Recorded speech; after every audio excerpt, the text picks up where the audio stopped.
Hey guys, welcome to my channel. Let's explore microbiology. So this is part 2 of the unit fungi. मैंने part 1 already upload कर चुका है, तो आप उसे देख सकते हैं, जिसमें मैंने बताया कि what is mycelium and what is hyphae, ताकि आप इस वीडियो में और अच्छी तरीके से रिलेट कर पाए. And you can click on this I button to watch that video. So the topics that we will be covering today are nutrition in fungi, vegetative reproduction and asexual reproduction. So let's start with the nutrition in fungi. So mode of nutrition के basis पे fungi 4 groups में classify किए गए हैं. These are saprophytes, parasites, symbionts and predacious fungi. If you talk about saprophytes, तो saprophytic fungi वो fungi होते हैं जो कि प्लांट और एनिमल से जो प्रोड्यूस होता है डेड ऑर्गेनिक मैटर, ये उनके ऊपर रहते हैं और उनसे न्यूट्रिशन को ऑब्टेन करते हैं. ये डेड ऑर्गेनिक मैटर्स के ऊपर ग्रो होते हैं, सच एज सड़े हुए vegetables, fruits, moist wood, leather, moulds, breads, etcetera, and jams and jellies also. Next is कि सैप्रोफाइटिक फंगी जो होते हैं वो एक्सो एंजाइम्स प्रोड्यूस करते हैं. ये वो एंजाइम्स होते हैं जो कि सेल के बाहर एक्ट करते हैं. ये एंजाइम्स का बहुत ही ज़्यादा इंपॉर्टेंट रोल होता है, बिकॉज ये जो कॉम्प्लेक्स चीज़ें होती है, कॉम्प्लेक्स डेड ऑर्गेनिक मैटर होता है, ये उनको सिंपल एब्जॉर्बल फॉर्म्स में जो है तोड़ देते हैं, और फिर ये ईजिली जो है जो फंगी के हाइफल वॉल्स होते हैं उनके द्वारा एब्जॉर्ब हो जाती है, या तो प्लांट्स के द्वारा ये एब्जॉर्ब हो जाते हैं. एंड ये ऑल्सो जो डेड ऑर्गेनिक मैटर होता है तो उनके एक्यूमुलेशन को भी कम करते हैं, और साथ ही साथ ये न्यूट्रिएंट के रिसाइकलिंग में भी हेल्प करते हैं, such as carbon and nitrogen. Now इनके एग्जाम्पल्स हैं Mucor, Rhizopus, Penicillium and Aspergillus. Saprophytic fungi जो होते हैं वो 2 टाइप के होते हैं. First is ectophytic saprophytes and another one is endophytic saprophytes. जो एक्टोफाइटिक सैप्रोफाइट्स होते हैं वो ऑर्गेनिक मैटर के सरफेस के ऊपर ग्रो होंगे, और जो एंडोफाइटिक सैप्रोफाइट्स होते हैं वो ऑर्गेनिक मैटर के अंदर ग्रो होते हैं. नाउ एक्टोफाइटिक फंजाई का एग्जाम्पल आ जाता है राइजोपस. तो इनके अंदर कुछ स्पेशल एब्जॉर्प्टिक स्ट्रक्चर्स होते हैं जिन्हें हम कहते हैं राइजॉइड्स, और ये क्या करते हैं, ये फूड मटेरियल की ईजी एब्जॉर्प्शन में हेल्प करते हैं. As you can see in this image, ये है राइजोपस स्टोलोनिफेरा.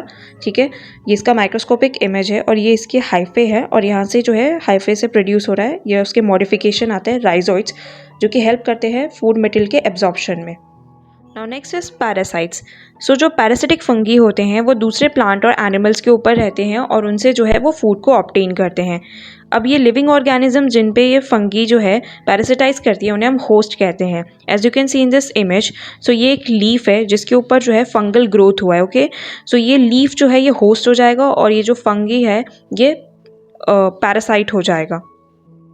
हाँ, पैरासिटिक फंगी जो होते हैं वो होस्ट के लिए बहुत हार्मफुल होते हैं, और उनमें समटाइम्स डिजीज कंडीशन भी प्रोड्यूस करते हैं, लेकिन पैरासिटिक फंगी जो होता है उसको कोई हार्म नहीं होता. ये जो रिलेशनशिप होता है होस्ट और पैरासाइट्स के बीच में, इसे पैथोलॉजी में पैरासिटिज्म बोलते हैं. नाउ पैरासिटिक फंगी जो होते हैं वो 3 टाइप के होते हैं. One is obligate parasite, then facultative saprophytes, and last one is facultative parasites. जो ऑब्लिगेट पैरासाइट्स होते हैं ये वो फंगी होते हैं जो कि पैरासाइट के तौर पे जो है होस्ट पे रह सकते हैं, लेकिन ये डेड ऑर्गेनिक मैटर पे नहीं रह सकते. इसका एग्जांपल आता है पुसीनिया. ये रस्ट डिजीज़ कॉज करता है बहुत सारे क्रॉप प्लांट में, including wheat.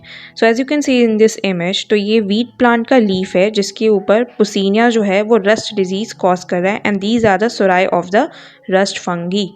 Okay, next is facultative saprophytes. So ये पैरासाइट जो होते हैं ना ये डेड ऑर्गेनिक मैटर पे रह सकते हैं as a saprophyte in living host के एब्सेंस में. एग्जाम्पल आता है टेफरीना डिफॉर्मेंस. सो ये एक फंगल डिजीज़ होता है जिसमें पीच के जो लीव्स होते हैं वो कर्ल हो जाते हैं. Okay, so here is the image. So ये एक पीच का लीफ है जो कि फंगल डिजीज़ की वजह से कर्ल हो चुका है, as you can see. So इसे हम बोलते हैं taphrina deformans. And the last comes of facultative parasites.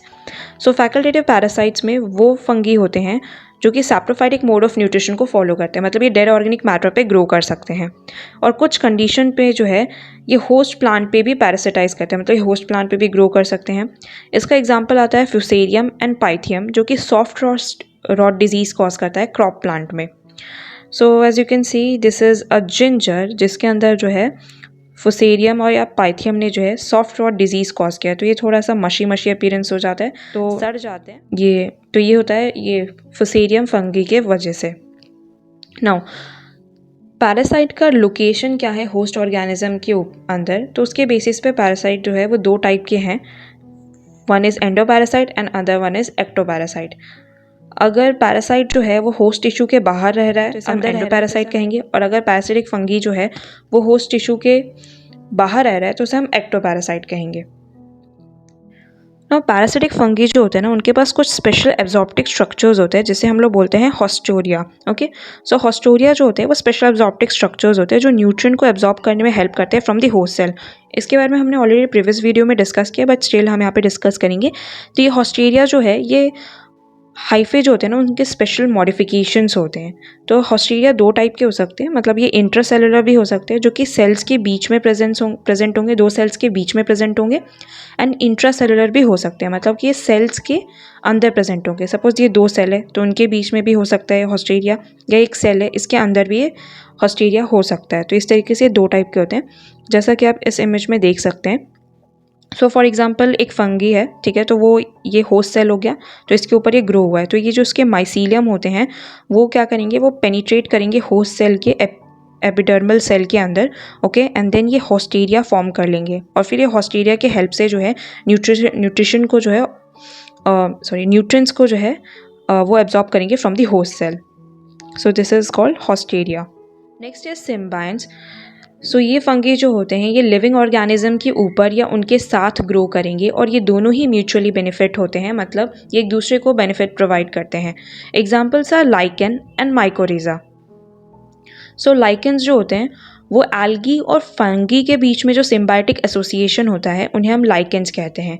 यहाँ पे फंगी और एल्गी दोनों ही म्यूचुअली बेनिफिट होंगे। जैसे कि आपको पता है कि फंगी जो है वो अपना खाना खुद नहीं बना सकते, इसलिए एल्गी जो है वो कार्बोहाइड्रेट सिंथेसाइज करेगा एंड फंगी उसे एब्जॉर्ब कर लेंगे, एंड फंगी जो है वो शेल्टर प्रोवाइड करते हैं एल्गी को, और इस तरीके से ये दोनों ही म्यूचुअली बेनिफिटेड होते हैं। As you can see here, ये एक ट्री है। ओके, ये एक ट्री है और इसके ऊपर जो है ये लीफी फोलियोज लाइकन का ग्रोथ है। Okay, leafy foliose means leaf like structures हैं इन लाइकन के। सो यहाँ पे एक ट्री कवर्ड है by the leafy foliose lichen, so इसका एग्जाम्पल हो जाएगा। Next is mycorrhiza. So mycorrhiza जो है, जो फंगी होते हैं और हायर प्लांट्स के जो रूट्स होते हैं उनके बीच में जो सिम्बायोटिक एसोसिएशन होता है उसे हम माइकोरिजा कहते हैं। माइकोरिजा जो है वो न्यूट्रिएंट्स को एब्जॉर्ब करने में हेल्प करता है होस्ट प्लांट के द्वारा। तो जो एज यू नो कि फंगी जो होते हैं उनके पास माइसीलियम्स होते हैं, ठीक है, तो ये माइसीलियम क्या करेगा, ये हेल्प करेगा प्लांट को जो है न्यूट्रिएंट एब्जॉर्ब करने के लिए। ये प्लांट के सरफेस एरिया को बढ़ा देगा वाटर एंड न्यूट्रिएंट के एब्जॉर्प्शन के लिए, एंड इस तरीके से वो उसको हेल्प करेगा। अब ये माइकोरिजा जो होते हैं ना वो एक्टोफाइटिक भी हो सकते हैं और एंडोफाइटिक भी हो सकते हैं। एक्टोफाइटिक माइकोरिजा क्या होते हैं, तो एक्टोफाइटिक माइकोरिजा जो होते हैं ये एक्सटर्नल माइकोरिजा होते हैं, मतलब कि ये रूट्स के सिर्फ आउटर रीजन में ही कन्फाइंड होंगे, मतलब ये फंगी जो होते हैं ना ये प्लांट के आउटर साइड पे ही सिर्फ कन्फाइंड रहेंगे, तो उन्हें हम एक्टोमाइकोरिजा कहते हैं। और एंडोफाइटिक माइकोरिजा जो होते हैं ये इंटरनल माइकोरिजा होते हैं जो कि रूट सेल्स के अंदर पाए जाएंगे, मतलब यहाँ पे फंगी और जो higher roots of higher plants हैं उनके बीच में जो है डीप रूट्स के एकदम deeper side of the root के अंदर जाके एसोसिएशन होगा।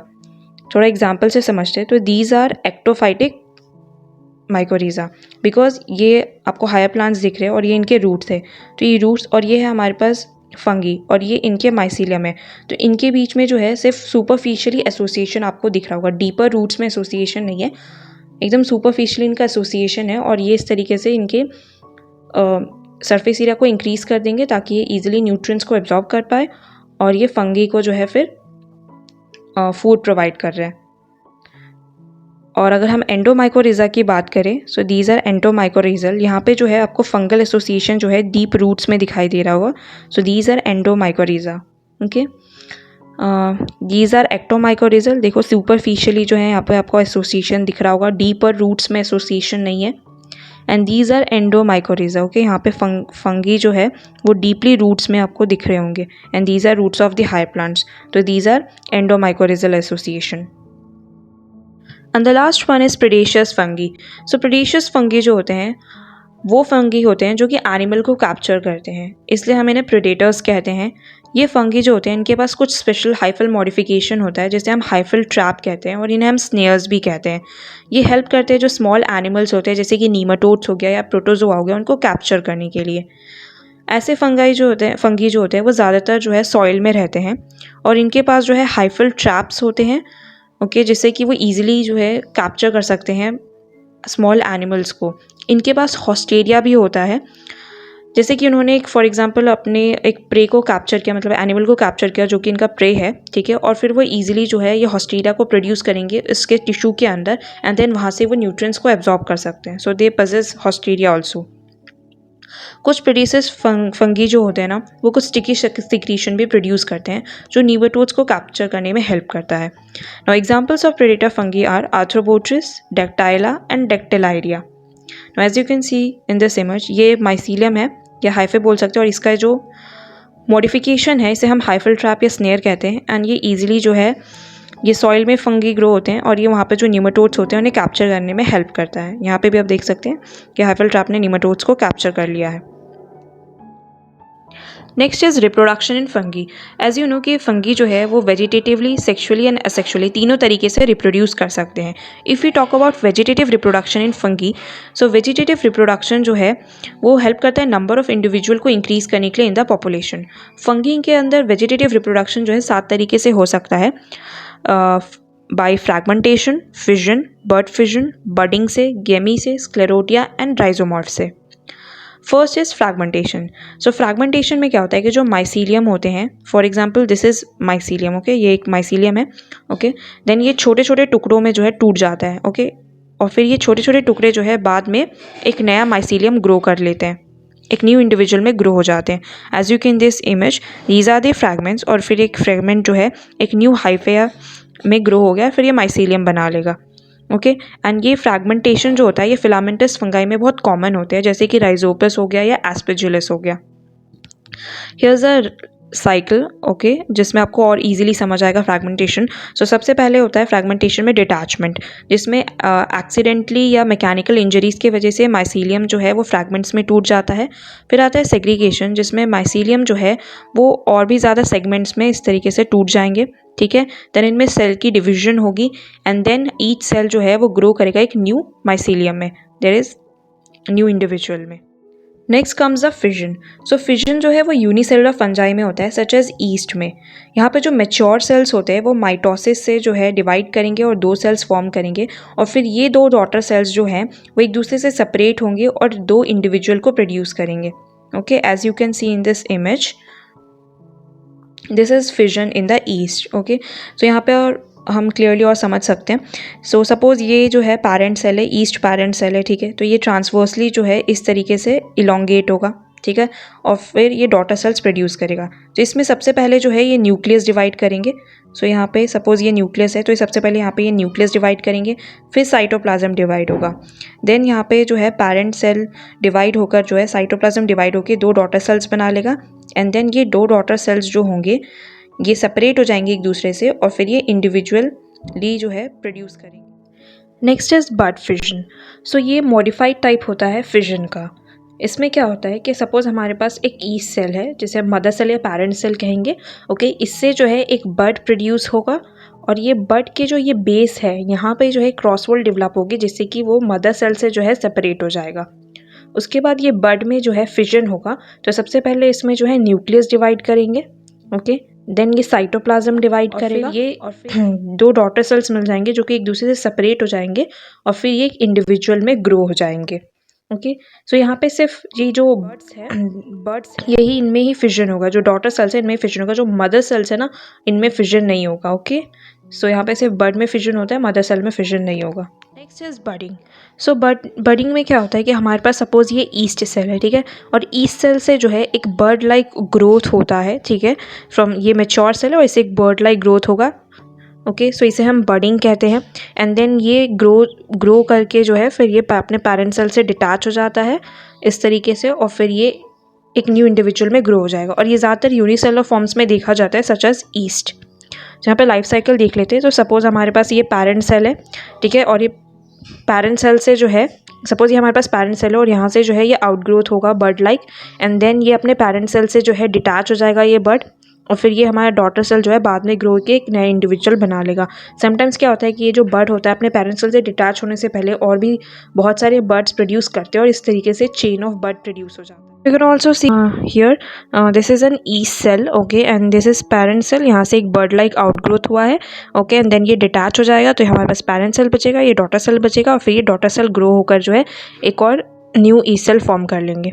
नाउ बडिंग जो होती है ईस्ट में वो डिफरेंट टाइप्स की हो सकती है। So first is multilateral budding. Multilateral budding में क्या होता है कि जो हमारे पास ये मदर सेल है तो इस मदर सेल के जो है किसी भी पॉइंट पे जो है बर्ड अराइज हो सकता है लेकिन सेम साइड पे कभी नहीं होगा। तो ये डिफरेंट साइड्स पे आपको बर्ड दिखाई दे रहे होंगे तो इसे मल्टीलेटरल बडिंग कहते हैं। यूनिपोलर बडिंग, ओके, तो यूनिपोलर बडिंग में क्या होता है कि बडिंग जो होती है वो सेम साइड पे ऑफ मदर सेल रिपीट होती है। सपोज़ ये हमारे पास मदर सेल है, ओके, और यहाँ पे जो एक बर्ड प्रोड्यूस हुआ है तो अगेन इसी यहाँ पे ही जो है सेम साइड पे एक और बर्ड प्रोड्यूस होगा, एक और बर्ड प्रोड्यूस होगा। तो इस तरीके से जो है ये यूनिपोलर बडिंग बोलते हैं इसको।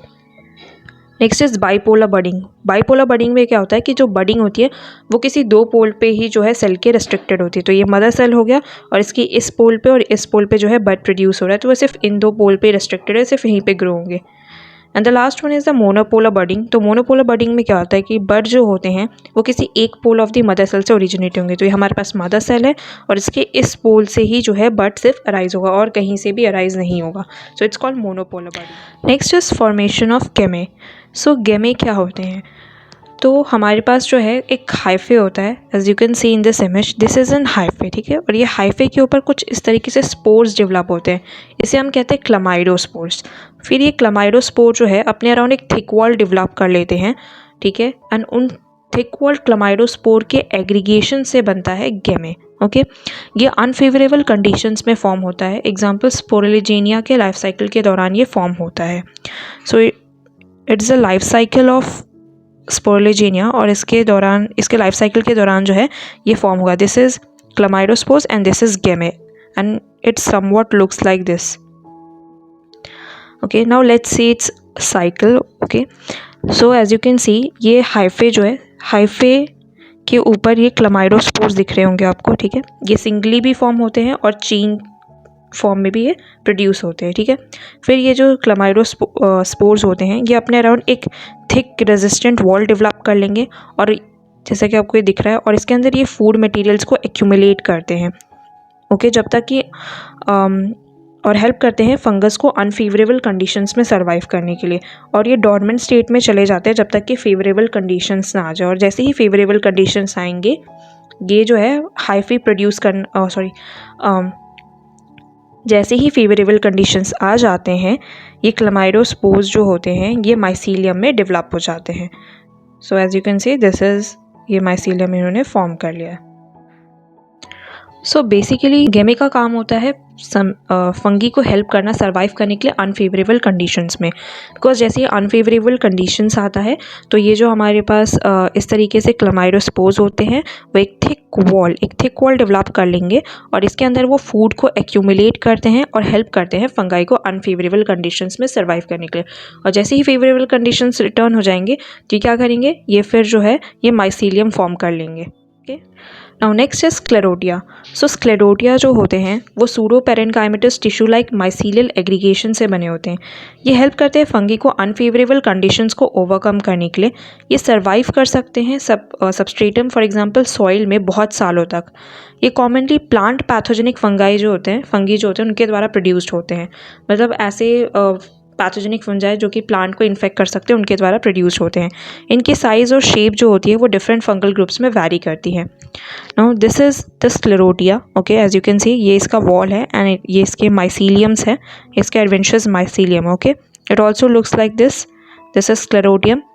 नाउ हम इसका लाइफ साइकिल देखते हैं। फॉर एग्जाम्पल हमारे पास सॉइल में ऑलरेडी जो है स्क्लेरोटियम प्रेजेंट है, ठीक है। अब ये स्क्लेरोटियम जो है जर्मिनेट करके या तो माइसीलियम फॉर्म करेगा, ये माइसीलियम दिख रहा है और यहाँ पे आपको स्क्लेरोटिया दिख रहे होंगे, ठीक है। दिस इज़ माइसीलियम, जर्मिनेट करके इसने माइसीलियम फॉर्म किया, ओके। या फिर ये जर्मिनेट करके एपोथीशिया प्रोड्यूस करेगा और इससे ये स्पोर्स प्रोड्यूस करेगा। अब ये स्पोर, ये माइसीलिया जो होते हैं ये जाकर जो है एक नॉर्मल प्लांट को इन्फेक्ट कर देंगे, ओके। इसके रूट को माइसीलियम इन्फेक्ट कर देगा और इसके स्पोर्स जो है इसको इन्फेक्ट कर देंगे। तो जब ये इसके स्पोर्स इसको इन्फेक्ट कर देंगे तो इसके लीव्स जो होते हैं ना वो सड़ जाएंगे, ठीक है, प्लांट सड़ जाएगा या कर्ल हो जाएंगे। ओके, और उसके बाद ये प्लांट जब मर जाता है तो स्क्लेरोटिया जो है वो सॉइल में चले जाते हैं। तो अब हमारे पास फिर से अगेन सॉइल में स्क्लेरोटिया आ गया एंड अगेन से ये साइकिल रिपीट होती जाएगी। Next is राइजोमॉर्फ्स। सो राइजोमॉर्फ्स जो होते हैं वो रूट लाइक होते हैं और वो माइसीलियल एग्रीगेशंस के बने होते हैं, मतलब बहुत सारे माइसीलिया के एग्रीगेशन से जो है ये राइजोमॉर्फ्स बने होते हैं जो रूट लाइक दिखते हैं कुछ फंजाई में। ठीक है, ये सूडोन पैरेनगैमेटस टिश्यू लाइक होते हैं एंड ये हाइफे के मॉडिफिकेशंस हैं। ओके, ये बहुत सारे अनफेवरेबल कंडीशंस को ओवरकम करने में भी हेल्प करते हैं। नाउ जो राइजोमॉर्फ्स होते हैं उनके पास बहुत ज़्यादा पेनिट्रेशन कैपेसिटी होती है than the individual hyphae. That means कि अगर एक इंडिविजुअल हाइफी है तो वो होस्ट सेल के अंदर उतना पेनिट्रेट नहीं कर पाएगा जितना कि राइजोमॉर्फ्स कर सकता है, इसलिए इनके पास जो है ज़्यादा पैथोजेनिक पोटेंशियल होता है। नेक्स्ट केस कि अगर राइजोमॉर्फ्स के कुछ पार्ट जो है वो सॉइल में बच जाते हैं तो वो इनोकुलम के जैसे काम कर सकते हैं नेक्स्ट राउंड ऑफ इन्फेक्शन के लिए जब फेवरेबल कंडीशंस हो। And this is the rhizomorph as you can see in this image. Okay, ये इसका सेंट्रल कैविटी है and this is hyphal core and ये इसके कुछ जेलेटिनियस लेयर्स हैं and these are loose hyphae. Now let's say its life cycle. Okay, so rhizomorphs जो होते हैं ना कुछ हायर फंगी होते हैं, तो उनमें जो हाइफे होते हैं वो एक दूसरे से इतने इंटरलिंक्ड हो जाते हैं कि एक रोप लाइक स्ट्रक्चर बना देते हैं जिसे हम लोग कहते हैं राइजोमॉर्फ्स। ओके, अब ये राइजोमॉर्फ्स जो होते हैं ना वो पेरिनेशन भी शो करते हैं। पेरिनेशन का मतलब है कि ये एक जर्मिनेटिंग सीजन से दूसरे जर्मिनेटिंग सीजन तक ग्रो होते रहते हैं, मतलब पूरा 12 मंथ्स ग्रो होंगे। ड्रॉट में भी, विंटर कंडीशंस में भी, अनफेवरेबल कंडीशंस को ये ओवरकम कर सकते हैं तो उसमें वो ग्रो होते हैं और ये अनफेवरेबल कंडीशंस में जो है अपने ग्रोथ को रिज्यूम कर लेते हैं और माइसीलिया को ये राइज देते हैं। ठीक है, this image, yes, now as you can see in this image these are rhizomorphs, okay, जिन्हें हम माइसीलियल कॉर्ड्स भी बोलते हैं। I hope it's clear now. Now next comes the asexual reproduction. So about 20% of the fungi जो होते हैं वो सिर्फ asexual means से ही reproduce करते हैं। अब asexual reproduction जो होता है वो favorable conditions में होता है कुछ variety of spores के formation से। ठीक है, तो मतलब कुछ spores form होंगे और फिर उसके थ्रू जो है asexual reproduction takes place करता है। अब ये spores जो होते हैं जो asexual reproduction से produce होते हैं उन्हें हम माइटोस्पोर्स कहते हैं और ये स्पोर यूनिसेलुलर भी हो सकते हैं जो कि हमें एस्परजिलस और पेनिसिलियम में मिल जाएंगे और मल्टी सेलुलर भी हो सकते हैं जो हमें अल्टरनेरिया और सेरेकोस्पोरा में मिल जाएगा।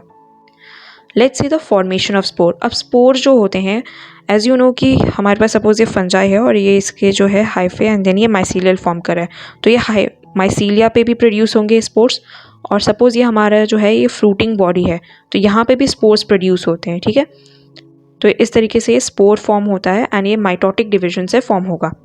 Okay, as you can see here ये एक स्पोरेंजियम है। ठीक है, और इसके अंदर जो है स्पोर्स आपको दिखेंगे, ये हाइफे और इसके अंदर स्पोर्स आपको मिल जाएंगे। ओके, या फिर ये हाइफे है, ये हाइफे जो है फिर इसे माइसेल एग्रीगेशन फॉर्म करेगा एंड देन यहाँ पे भी आपको स्पोर्स मिल जाएंगे। नेक्स्ट आता है कि स्पोर्स जो है उसके अंदर कितने नंबर ऑफ सेल्स हो सकते हैं, उसके बेसिस पे असेक्सुअल स्पोर जो होते हैं वो क्लासिफाइड है कुछ टाइप्स में। ओके, फर्स्ट इज अमेरोस्पोर, मतलब कि सिंगल सेल स्पोर होगा। As you can see in this image this is single cell spores, तो इसे हम अमेरोस्पोर कहेंगे। Next is didymospore, 2 cell spore होगा। So this is an image, ये दिख रहा है आपको, ये एक पूरा स्पोर है और इसके अंदर ये एक सेल है और ये दूसरा सेल है, तो 2 सेल स्पोर्स हो गए। नेक्स्ट इज फ्रैग्मोस्पोर, मतलब कि इसमें 2 या उससे ज़्यादा ट्रांसवर्स सेप्टा होंगे। सो दिस इज फ्रैग्मोस्पोर, ये एक पूरा स्पोर है, इसके अंदर आपको ये सेप्टा दिख रहे होंगे। ठीक है, तो ये बहुत सारे ट्रांसवर्स सेप्टा हो गए। नेक्स्ट इज डिक्टोस्पोर्स, डिक्टोस्पोर जो होते हैं इनमें एक या उससे ज़्यादा ट्रांसवर्स और वर्टिकल सेप्टा दोनों होगा। ये डिक्टोस्पोर्स है, इसमें इस तरीके से ट्रांसवर्स सेप्टा तो है और इस तरीके से वर्टिकल सेप्टा भी है। ओके, नेक्स्ट इज स्कोलियोस्पोर्स, ये थ्रेड लाइक शेप्ड स्पोर्स होते हैं। So these are thread like shaped spores, तो इसे हम स्केलिकोस्पोर्स कहेंगे। नेक्स्ट इज सेट्यूरोस्पोर्स, सो ये स्पोर्स जो होते हैं ना इनके पास कुछ आर्म लाइक स्ट्रक्चर्स होते हैं इस तरीके से। So these are staurospores and the last one is helicospores, so ये स्पाइरली कॉइल्ड स्पोर्स होते हैं। As you can see in this image this is helicospores. Okay, now ये नंबर ऑफ सेल्स जो होते हैं ना स्पोर्स में इनका बहुत टैक्सोनॉमिक इंपॉर्टेंस होता है। दैट मीन्स कि फंगी के क्लासिफिकेशन और आइडेंटिफिकेशन में बहुत ज़्यादा हेल्प करते हैं। स्पोर्स जो होंगे वो 2 टाइप के हो सकते हैं, एक एंडोजीनस हो सकता है और एक हो सकता है एक्सोजीनस स्पोर्स। जो एंडोजीनस स्पोर्स होते हैं वो इन्वेलप लाइक स्ट्रक्चर में प्रोड्यूस होते हैं पैनिकडिया में और स्पोरेंजिया में और ये आपको म्यूकर और राइजोपस में दिखने मिल सकता है। और जो एक्सोजिनस स्पोर्स होते हैं वो ओपनली प्रोड्यूस होते हैं लाइक स्पोरोफोर्स या कोनिडियोफोर्स में। ये आपको एस्परजिलस और पेनिसिलियम में दिखने मिल सकता है। Okay, so let's see its image. These are endogenous spores. Okay, so ये हमारे पास जो है एक इन्वेलप लाइक स्ट्रक्चर है जिसे स्पोरेंजियम कहते हैं। इसके अंदर ये जो है स्पोरेंजियोस्पोर्स प्रोड्यूस हो रहा है, तो ये एंडोजीनस हो जाएगा क्योंकि इन्वेलप लाइक स्ट्रक्चर के अंदर प्रोड्यूस हो रहा है। And these are exogenous spores, मतलब ये किसी इन्वेलप लाइक स्ट्रक्चर में प्रोड्यूस नहीं हो रहे। ये जो है इसे हम कोनिडियोफोर्स कहते हैं। ओके, और इसके ऊपर जो है ये आपको स्पोर्स दिखने मिल जा रहे हैं जिसे हम कोनिडिया कहते हैं, तो ये एक्सोजीनस स्पोर्स हो जाएंगे। ना हमने बात की कि स्पोर्स जो होते हैं वो एक स्पेशलाइज सैक के अंदर प्रोड्यूस होते हैं, तो उसे हम स्पोरेंजिया कहते हैं। और उसके अंदर जो स्पोर्स प्रोड्यूस हो रहे हैं उसे हम स्पोरेंजियोस्पोर्स कहते हैं। और स्पोर जो है वो हाइफे के टिप के ऊपर भी प्रोड्यूस होते हैं, या तो सिंगली प्रोड्यूस होंगे या कुछ ग्रुप्स में प्रोड्यूस होंगे, तो उसे हम कोनिडियोस्पोर्स कहेंगे। As we have seen in this image, so ये हाइफे है, इसके टिप पे स्पोर्स प्रोड्यूस हो रहे हैं, सिंगल भी है और जॉइंट भी है, और इसे हम कोनिडियोस्पोर्स बोलते हैं। And this is sporangia and these are sporangiospores. Now asexual spores जो होते हैं फंजाई के कॉमनली वो जूस्पोर्स हैं, प्लानोस्पोर्स है, कोनिडियोस्पोर्स है, क्लामाइडोस्पोर्स है, पाइक्नीडियोस्पोर्स है एंड ओइडिया है। Now let's C one by one about them. First come the zoospores. So zoospores जो होते हैं वो एक टाइप के स्पोरेंजियोस्पोर होते हैं। दैट मीन्स ये एंडोस्पोर है, एक इन्वेलप लाइक स्ट्रक्चर में फॉर्म हो रहे हैं इसलिए। ये मोटाइल स्पोर्स होते हैं, मतलब ये मूव कर सकते हैं क्योंकि इनके पास फ्लैजिला होता है। ये यूजुअली जो है लोअर ग्रुप ऑफ फंगी में प्रोड्यूस्ड होते हैं, और इसका एग्जांपल है पाइथियम और phytophthora. Now these are zoospores. Okay, ये जूस्पोरेंजियम एक इन्वेलप लाइक स्ट्रक्चर जिसमें से ये जूस्पोर्स प्रोड्यूस हो रहे हैं, और इनके पास जो है ये फ्लैजिला है, दिस इज क्लोरोप्लास्ट, और ये इनका न्यूक्लियस है। ओके, नाउ अब इन जूस्पोर्स के पास जो है फंजाई कितने नंबर ऑफ फ्लैजिला प्रेजेंट है और उनका पोजीशन क्या, उसके बेसिस पे जो है 3 टाइप के होते हैं जूस्पोर। पहला है पोस्टीरियरली यूनिफ्लैजिलेटेड जूस्पोर्स, मतलब कि पोस्टीरियरली मतलब पीछे की तरफ जो है इन जूस्पोर्स के पास इस तरीके से फ्लैजिला अटैच्ड होता है, और एक ही फ्लैजिला अटैच्ड होता है, इसलिए हम इसे पोस्टीरियरली यूनिफ्लैजिलेटेड जूस्पोर्स कहते हैं। ओके, ये हमें काइटिडियोमाइसिटीज में देखने मिल सकता है। Next is anteriorly uniflagellated zoospores. इसका मतलब है कि हमारे पास सपोज ये जूस्पोर है और इसके पास आगे की तरफ जो है एक सिंगल फ्लैजिला अटैच मिलेगा, और ये कुछ टिंसल टाइप का होता है, इसके जैसे कांटे कांटेदार जो है आपको ये दिखने मिल सकते हैं। ओके, ये आपको हाइपोकाइटिडियोमाइसिटीज में देखने मिल सकता है। Next is biflagellated zoospores. तो ये जूस्पोर्स जो होते हैं इनके पास 2 फ्लैजिला होता है, और दोनों ही जो है 2 फ्लैजिला अटैच्ड होता है, एक एंटीरियरली अटैच्ड होता है, एक लेटरली अटैच्ड होता है, एक टिंसल टाइप का होगा और एक विप्लास्ट टाइप का होगा। ये आपको oomaisites में देखने मिल सकता है, मतलब कि जो हमने पहले 2 फ्लैजिला पढ़े थे उनका कॉम्बिनेशन होता है। ये जो हमारा जूस्पोर्स है इससे जो है ये विप्लास्ट लाइक पोस्टीरियरली अटैच्ड है, और ये एक एंटीरियरली अटैच्ड है हमारा tinsel like flagella. So this is biflagellated zoospores. Next comes the planospores. So planospores होते हैं वो नॉन मोटाइल स्पोर्स होते हैं, मतलब ये मूव नहीं कर सकते बिकॉज इनके पास फ्लैजिला नहीं होता, और ये स्पोरेंजियम में प्रोड्यूस होते हैं। इसका मतलब है कि एंडोस्पोर्स होते हैं, इन्वेलप लाइक स्ट्रक्चर में प्रोड्यूस होते हैं। ये राउंड शेप में पाए जाते हैं, इस तरीके से ये राउंड शेप में होंगे, और इनके पास एक या उससे ज़्यादा न्यूक्लियस हो सकता है। बहुत सारे केसेस में जो प्लानोस्पोर्स होते हैं वो बहुत ज़्यादा लार्ज नंबर में भी प्रोड्यूस होते हैं। अब ये कैसे जर्मिनेट करते हैं, तो ये स्पोर्स जो होते हैं ना ये कुछ ऐसा ट्यूब लाइक स्ट्रक्चर, जो हम ट्यूब लाइक स्ट्रक्चर प्रोड्यूस करेंगे और उसके थ्रू जो है ये जर्मिनेट करते हैं फेवरेबल कंडीशंस में। These are planospores, like round like structures हैं इनके पास as you can see, and then जब जर्मिनेट करना होगा तो they will produce germ tube, and इसके थ्रू ये फेवरेबल कंडीशन में जर्मिनेट करेंगे। नेक्स्ट इज कोनिडिया या कोनिडियोस्पोर्स भी बोलते हैं इसको। तो ये नॉन मोटाइल स्पोर्स होते हैं, मतलब कि इनके पास फ्लैजिला नहीं होता तो ये मूव नहीं कर सकते, इसलिए नॉन मोटाइल स्पोर्स होते हैं। ये सिंगल या चेन में प्रोड्यूस हो सकते हैं एक स्पेशल हाइफे पे जिसे हम कोनिडियोफोर कहते हैं। ये एक्सोस्पोर्स होते हैं क्योंकि एक्सोजेनसली प्रोड्यूस होते हैं, मतलब कि किसी इन्वेलप लाइक स्ट्रक्चर में प्रोड्यूस नहीं होंगे। So as you can see these are special type of hyphae जिन्हें हम कोनिडियोफोर कहते हैं, और इसके ऊपर ये चेन ऑफ कोनिडियोस्पोर्स जो है ये प्रोड्यूस हो रहे हैं। ओके, एंड ये इंडिविजुअल कोनिडिया है, और ये भी जर्मिनेट करते हैं एक जर्म ट्यूब फॉर्म करके। Next is chlamydospores. जो क्लामाइडोस्पोर्स जो होते हैं ना वो थिक वॉल्ड रेस्टिंग स्पोर्स होते हैं। ओके, और इनका काम होता है फूड मटेरियल को स्टोर करना। एग्जांपल यूस्टिलागो है। सो ये आपको ये हाइफे दिख रहा है, और ये हाइफे के ऊपर जो है ये आपको स्पोर्स दिख रहे होंगे और इनके पास बहुत थिक वॉल्ड होती है। Okay, so these are chlamydospores. Next comes the pycnidiospores. तो पाइक्नीडियोस्पोर्स जो है बहुत छोटे छोटे स्पोर्स होते हैं जो कि एक स्पेशल स्ट्रक्चर में प्रोड्यूस होते हैं, जिसे हम पाइक्नीडिया कहते हैं। नाउ पाइक्नीडिया स्पोर्स जो होते हैं ना, वो यूजुअली जो इम्परफेक्ट फंगी के मेंबर्स जो होते हैं, जिन्हें हम ड्यूटेरोमाइसिटीज भी बोलते हैं, और बहुत सारे लाइकेंस के द्वारा प्रोड्यूस होते हैं। और ये यूजुअली सिंगल सेल्ड होते हैं और पतले, इनकी वॉल जो होती है वो बहुत थिन होती है। As you can see this is a special structure called pycnidia, और ये इसके अंदर ये हाइफे है और इसके ऊपर ये छोटे छोटे स्पोर जो है फॉर्म हो रहे, इसे हम पाइक्नीडियोस्पोर्स कहते हैं।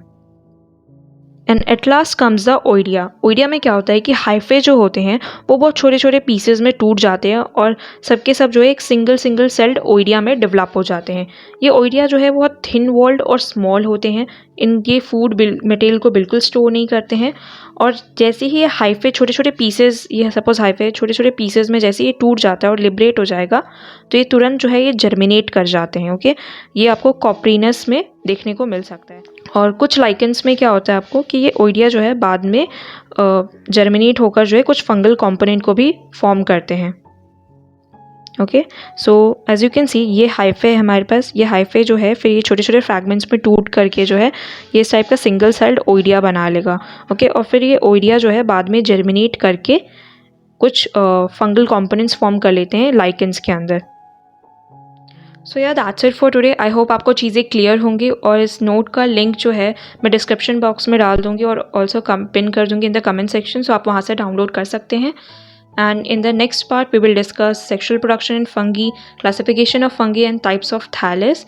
And if you have any queries, you can comment down below. और अगर आपको वीडियो अच्छा लगा तो प्लीज़ लाइक करें, एंड अगर आप इस चैनल पे न्यू हैं तो प्लीज़ सब्सक्राइब करें, and don't forget to press the bell icon. Until then, stay tuned, stay happy. Thank you.